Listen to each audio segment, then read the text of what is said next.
Looking at our world from a theological perspective. This is the Theology Central Podcast, making theology central. Good morning, everyone. It is Friday. I'm trying to get my iPad to unlock. It is Friday, April the 23rd, 2021. It is currently 9:36 a.m. Central Time. And as you just heard in our professional intro, this is the Theology Central Podcast, where I attempt to make theology central to everything. That's the way I try to live my life, is from a theological perspective. Now, if you listen to our last live broadcast, we talked about seeing life with new eyes, seeing it from a different perspective. And I talked about seeing life from God's perspective. Well, if you think about it, a theological perspective, theology is the study, the science, the knowledge of God. Making theology central is making a God perspective central to everything in our life, to everything we do, everything we look at. We look at it from a theological perspective. And I think that's missing in the lives of so many Christians. They have so many perspectives. They have so many opinions. They have so many ideas, but many of them are completely opposite. Their ideas, their thoughts, their opinions are completely opposite to a truly theological perspective. And when I say a theological perspective, we could say a biblical perspective, all right? Because obviously a biblical perspective would be, a theological perspective would be a God perspective. And I try to do that with everything, even with TV shows I watch. Because just the other day, I was watching 911. All right, I don't know if you've ever seen 911. I'm not telling you to watch the show. I'm not recommending the show. It's just a popular show that comes on, I believe, on Monday evenings. I usually watch it on Tuesdays. But 911, sometimes it depends. Whenever I decide to watch it, you know how it works in 2021. You watch television on your own terms and your own time because of all the streaming services and everything being on demand. But we won't go into all of that. But I was watching an episode of 911, a very powerful episode that was very emotional, made me very upset. It really got to my emotions for a lot of reasons. But as I was watching it, one statement was made, and as soon as the statement was made, well, then from a theological perspective, boom, I started thinking about this and started thinking about this and wanted to get here and turn on this microphone to tell you about it. But before we get to 911, before we get to this episode, before I tell you about the episode, and before I tell you this powerful scene that occurred in this television program, I want to ask you a very important question. I know now again, Theology Central Podcast, I'm typically, as I speak, I'm speaking to Christians. Now, anyone obviously can listen, and I hope anyone can find what I have to say to be interesting and thought-provoking. But typically, I'm speaking directly at Christians. So in this particular case, I want to make it very clear. I'm going to ask Christians a very important question. I really want you to put your thinking caps on, because I know you're going to give me the church answer, all right? I know you're going to give me the church answer, but as I tell people in my church, I hate church answers. I hate church answers. They drive me crazy because you just say, oh, that's what I'm supposed to say. Well, just because that's what you're supposed to say doesn't mean that's the way you really think. Tell me how you really think. Tell me how you really feel. Don't give me just what you know you're supposed to say. I can't stand that. So many times that's how church works, and I think it just creates there's nothing being real. There's no reality there. Everyone's putting on a mask. Everyone's putting on their church clothes to try to appear to be something that they're not, but they don't really think that way. So I really want you to put your thinking caps on here, okay? The doctrine of human depravity. Do you truly view life through the lens of that doctrine? Do you truly view life through the lens that human depravity is a real thing? Now, for someone listening who doesn't know what human depravity is the doctrine, is part of theology. When we start talking about the doctrine of man, Christianity teaches, and I believe this is to be absolutely a fact. I think any teaching that deviates from this becomes fraudulent and a false Christianity, and I think it denies the reality we see around us. But Christianity teaches this, that we are born sinners. We do not become sinners by sinning. We sin because we are sinners from conception. We are born a sinner. We are born with a sinful nature. We are born dead in our trespasses and sins. Sin is what naturally flows from us. It's a part of our nature. And even after we become saved, even if we are a Christian, that depravity, that old nature remains inside of us. Sin is our natural, not just our natural bent, it is what we are. We are sinners by nature. Again, let me state it again. You do not become a sinner by sinning. You sin because you are a sinner. The sin that you commit is simply the result. It's the fruit of what you are. You are a sinner. In fact, the Bible describes it this way. Jeremiah chapter 17, verse 9. Very important. The heart, the human heart, is deceitful above all things. The most deceitful thing in the entire world is the human heart. The human heart is deceitful above all things. Do you really believe that? The human heart is desperately wicked. Who can know it? We can't even truly know our own heart. We cannot even truly understand our own heart. It is only God who understands it. It is only God who sees it, because we can't see it.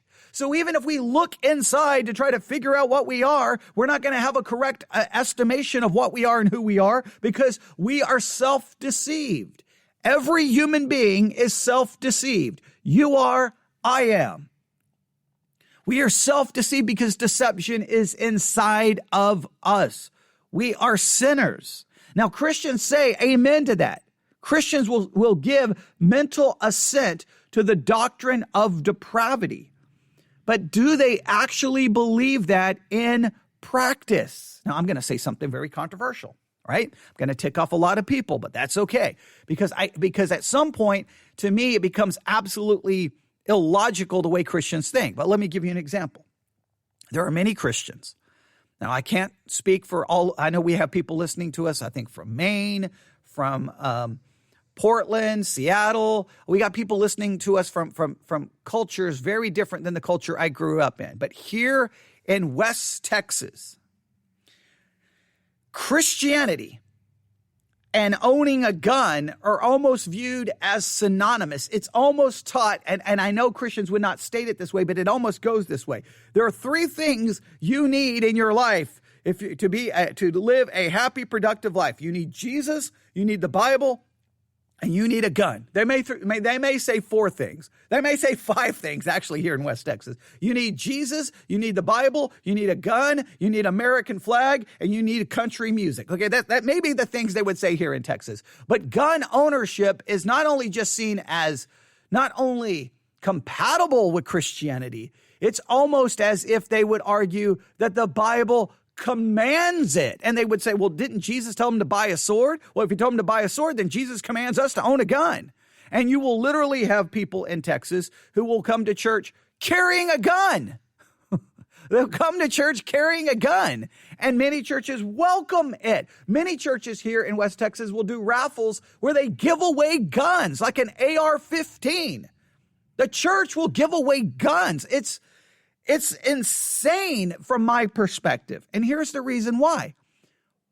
If you believe that the human heart is desperately wicked, that the human heart is deceitful above all things, how can you believe in total depravity and at the same time believe in total gun ownership for everyone? I'm not making an argument against the Constitution. I'm not arguing about what the Constitution says and whether someone has a constitutional right to bear arms. I'm not even arguing that should be removed from the Constitution. I'm saying from a purely theological perspective. Oh man, I know I'm getting myself in all kinds of trouble, but I'm saying from a purely theological perspective, just from a purely theological perspective, how do you reconcile, well, everyone needs a gun? Everyone needs a gun. Now, some will say, well, because human depravity exists, everyone needs a gun.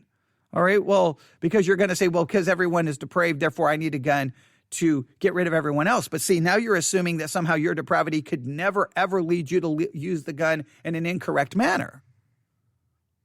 Right? See, the minute you say, well, I need a gun to protect me from all the bad people, you're somehow then pretending that you're not one of the bad people. You have a depraved heart. Just remember that depraved heart led King David, a man after God's own heart, to not only commit adultery, but to have a man murdered. Just don't forget that. All right, don't forget that. Your depraved heart is capable of doing things. See, you may think I could never. The minute you say I could never, that just demonstrates your depravity, because your heart is deceitful above all things, and it's deceiving you, thinking that you can never. You can. So how do you reconcile that? I don't think Christians ever even try to reconcile that. I think we give lip service. Oh, I believe people are totally depraved. And then we don't actually believe people are totally depraved. We believe people are totally depraved, right? We believe people are totally depraved. We believe as Christians, depravity remains in us, but we so sell Christianity that when you become a Christian, somehow you're free from that depraved nature, and now you can follow God and you can obey God. Now, we always backtrack and say, but you're not going to do it perfectly, but we so sell it that almost as if everyone can overcome their depravity. But do we really? And then we're shocked when depravity manifests itself over and over and over again. Now, so I'm kind of throwing out my thoughts there. Now let's get to the 911 episode. All right. This 911 episode, wow. This one was emotional for me. One of the central stories, there was really two major stories going on, but we'll just focus on one, was about a woman who was driving her car with her son in the back seat. He had to be, 9 years old, a young boy, and he calls 911 and he's in tears. Because his mother, her speech is all slurred, she's mumbling to herself, and she's driving erratic all over the road. She's running cars off the road left and right, crazy. The little boy is crying out, help me, can you help me? Please help me. And the 911 operator is trying to figure out what's going on. And he's like, help me. And all of a sudden he's like, oh no, we're getting on the freeway. And she gets on to the major freeway. Now, this 911 that I'm referring to, there's two 911s. There's one that takes place in Texas and one that takes place in Los Angeles. This is the 911 that takes place in California. And so the mom driving the car drives onto the freeway going the wrong way. And cars are moving, and then it's coming, and it happens. I mean, she drives right into, I think, an oncoming bus, and it's like, boom, and it's crash, the screen goes black, horrific, and next thing, the scene as it fades back in, there's a little boy in the back seat. He's bleeding. There's the mother in the front seat. She's bleeding. Nobody's moving. It's horrific. The cops, the firemen show up. They're trying to there's people dead all over the freeway because it was a massive pileup. It's a horrible, horrible scene. And come to find out, the mother was drinking. She was drunk. Now, if you know me, there's one thing I hate above maybe everything on this planet. I hate alcohol. I despise, you don't even know the hatred in my heart for alcohol. I get angry. I get mad. I get upset. I get emotional. So when they discovered that she was drunk, yeah, I get, look, I wear my emotions on my sleeve. If you've ever seen me read a book, I pace when I read a novel and I talk out loud. And if you ever see me watch a television show or a movie, I'm yelling at the screen. I'm jumping. I invest in the story, right? I cry. I laugh. I'm loud. Yeah, I stop and want to talk about it. Yeah, I'm very animated. When if you see me watching a wrestling event, same thing. I get invested in the story and the characters. I'm yelling and screaming. I'm jumping up and down. I get very animated. Like you can tell how animated I am when I talk. Okay, imagine when I'm doing something like that. So I was in tears. I was so mad because I hate alcohol, and my reasons for hating alcohol have very little to do with my theology. Now, everyone thinks, oh, you hate Christianity, you're a Baptist, and you know how you Baptists are about drinking. And I know Reformed people, they want to go post on their social media, brag about the fact that they drink, and like, ooh, they're so Reformed and so godly because they drink. A lot of people think I'm against alcohol because I'm a Baptist. I know it's very common within many Baptist circles to be very opposed to alcohol, but my opposition to alcohol goes to so many other factors, all right? One, being in the medical world for 22 years and seeing the total, utter destruction of human life because of alcohol. Just the absolute total destruction of marriages, careers, domestic abuse, sexual assault, and almost always you trace it back to alcohol. Young girls losing their virginity at some party because they get drunk and get taken advantage of. Alcohol.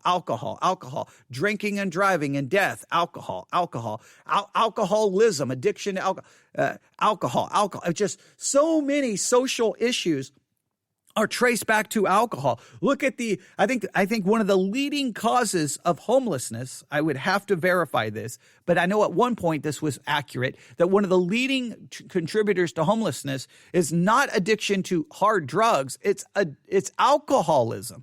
Alcoholism, and alcohol seems to be the drug of choice for many people who are homeless. Alcoholism, the social impact that alcohol has had on human lives is just astronomical. It's destructive. It destroys people, right? And again, what's the number one way? And this is the way I've always handled it. What's the best way to avoid all the problems that come with alcohol? If you never take a drink, you never find yourself going on a freeway the wrong way with your child in the back seat, because no one who starts drinking ever thinks that they're going to end up the alcoholic. They're going to end up there. But here's the thing I always have to say. Alcohol impairs your ability to think correctly. If you believe in human depravity, and you're already depraved, and you already have a heart that is deceitful above all things, why in the world would you ever want to put any substance in your body that impairs you to think when you already don't think correctly because you're depraved? Why would you want to put anything in your body that could possibly feed or contribute to that depravity, that could activate that depravity in a very wrong way? Why would you ever even want to get close to it if you truly believe in human depravity? Again, I don't believe Christians actually believe in human depravity. I think it's just some doctrine that they're like, yeah, but when it comes to their practical lives, they don't really act like people are totally depraved. They don't act like themselves are totally depraved, because you would be very careful not to put anything in your body that could possibly be used by your depravity in a negative way. It's just no. So I hate alcohol from all that. So that really obviously was a powerful scene in it. But it's the way they take that scene and build on it that was so profound to me. All right, here we go. So they realize the woman was drunk. They see she was the cause of the accident. So they're going to take her to the hospital, and then they're going to put, obviously, security around the hospital because once she's taken care of, then she's going to be arrested, right? And the little boy is taken to the hospital, not knowing if he's going to live. So there's a lot of things happening in the show, and then they flash to this scene in the hospital. One of the police officers is there. She's getting ready to walk to the elevator, and she hears this man standing at the counter talking to the receptionist, saying, "I want to see my wife. I don't want to see her now. What is going on?" And the receptionist is like, "Sir, you're not allowed into the room. There's security in the room. They can't." And so the cop comes over and basically says, "What's going on?" He's like, "My wife was involved in a traffic accident," and he gives her name. And the police detective says, "Sir, we need to talk." So they go outside and they have this really powerful emotional conversation, right? And he's, upset. And then, the cop explains, "Look, she was drunk." And then he was like, "Wait, what? She was drunk?" And then he makes this, and there's a lot more to the conversation because he finds out that the son is the one who called 911. And he's like, "Oh no, my son, this is horrible." But when he finds out that his wife was drunk, he says, "She promised me that it would never happen again. She promised me that it would never happen again." And the cop looks to him and says, "We all break our promises.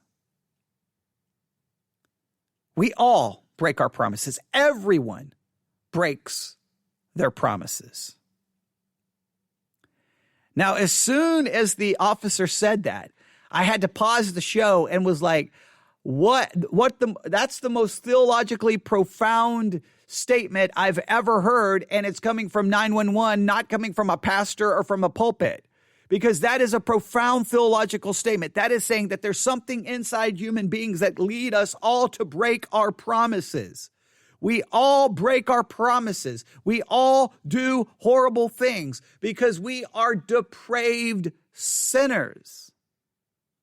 So here's the thing. I've talked about how maybe depravity should impact maybe the way you view guns. I've talked a little bit about how depravity could possibly change the way you view alcohol.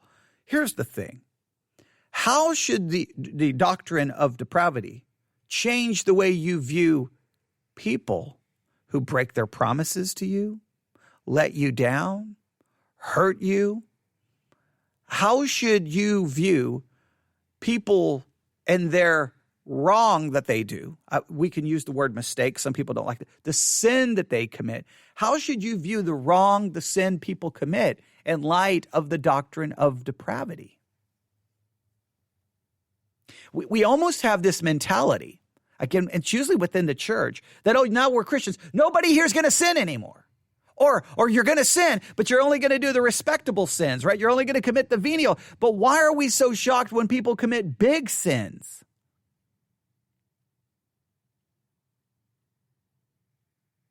Now, I know we don't want it, and I know we should fight against it, and I know we should strive against it. But is it the fact that people continue to sin even after they become a Christian another proof that the human heart is desperately wicked, deceitful above all things, or quoting the verse correctly, deceitful above all things and desperately wicked?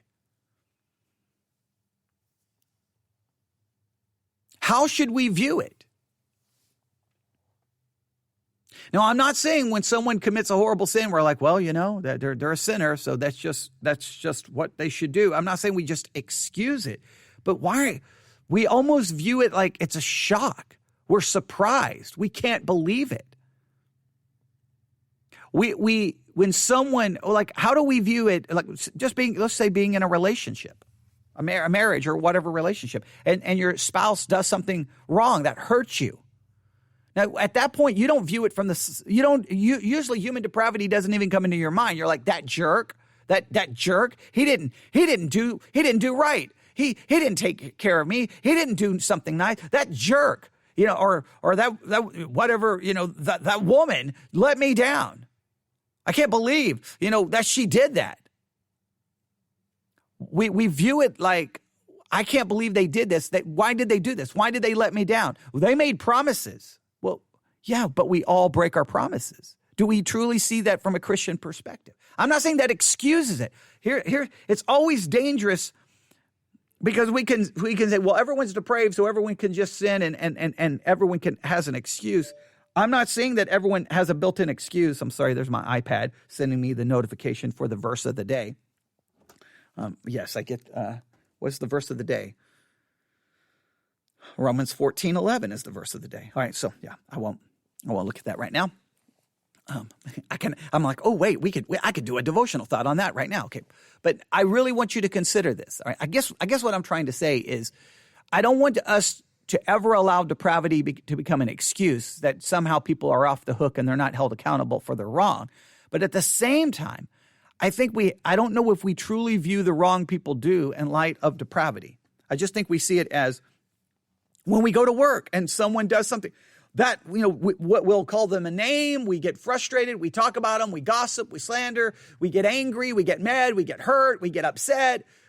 But why do we expect anything other than people messing up and doing wrong? Why do we expect anything less than that? I don't know. Or why do we expect more than that? Why I don't know. Why do we expect that people somehow are going to do more than that they're going to do better?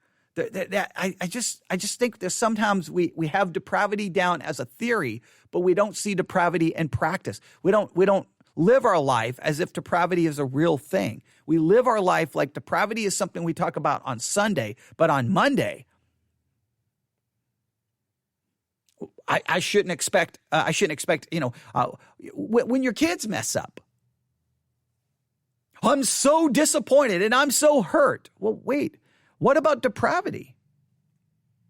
How does depravity impact the way you view that? I just don't know if we've ever taken the doctrine of depravity and really considered the practical ramifications of it. It's a theoretical idea that says, yeah, everyone's a sinner, everyone needs Jesus, and that's where we stop. But it has to have practical ramifications for the way we view other people and their mistakes, the way we view ourselves, the way we view things like guns, the way we view things like alcohol, the way we view so many things.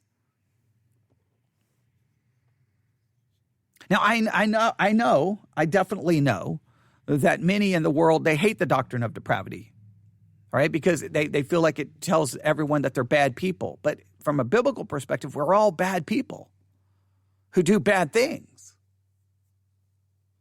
So I want you to think about that. There's so many other directions I can go, but I just want to stop and I just want to present that to you. And I really want you to ask yourself this question. How should the doctrine of depravity impact me and my view on life Monday, Tuesday, Wednesday, Thursday, Friday, Saturday, Sunday? I could keep going. I'll throw another idea. How should the doctrine of human depravity impact your view on politics? Because I can guarantee you this. Politics cannot fix human depravity. I can absolutely guarantee you that. How should the doctrine of human depravity impact you as a parent? Those are some big questions.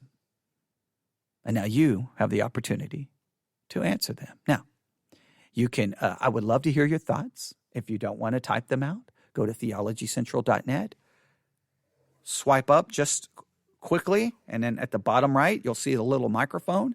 Tap on that, and you can leave me a voice memo. I'd love to hear your thoughts on human depravity and its impact on the way you view life every single day of the week. All right, you can also email me, newsif@yahoo.com. All right, thanks for listening. Everyone have a great day. God bless.